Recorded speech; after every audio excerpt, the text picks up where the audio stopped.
আসসালামু আলাইকুম ভিউয়ার্স, কেমন আছেন সবাই? চৈতি কিচেন অ্যান্ড খানাপিনে আপনাকে স্বাগতম।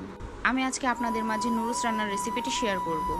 ফার্স্টে আমি একটা প্যান বসিয়ে দিলাম, দিয়ে দিলাম পরিমাণ মতো তেল, দিয়ে দিলাম কিছুটা পেঁয়াজ কুচি। পেঁয়াজ কুচিটা বাদামি রঙা হয়ে গেলে দিয়ে দিব 2টা ডিম, তারপর দিয়ে দিব স্বাদ মতো লবণ। ডিমটা ভালোভাবে মিশিয়ে নেব। এখানে আমি 4টা নুডলস রান্না করব, সেই জন্য আমি 4 কাপ পানি নিয়ে নিয়েছি। আমি প্রতিটা নুডলসে 1 কাপ করে পানি দেই। পানিটা আপনারা পরিমাণ মতো দিবেন।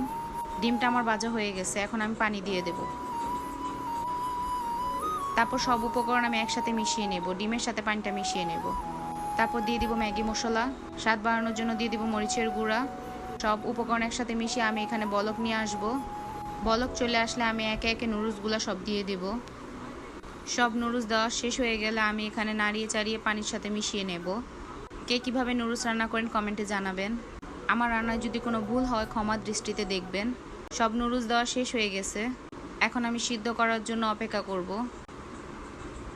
স্বাদ মতো দিয়ে দিব লবণ। আমার নুডলসটা অনেকটা সিদ্ধ হয়ে গেছে, একটু তেলে ভালোভাবে ভেজে নেব। আমার নুডলস বানানো প্রায় শেষ, এখন আমি নামিয়ে পরিবেশন করব। আমার রেসিপিটি কেমন হয়েছে কমেন্টে জানাবেন। ভালো থাকবেন, সুস্থ থাকবেন, আমার চ্যানেলটি সাবস্ক্রাইব করে দিবেন। আল্লাহ হাফেজ।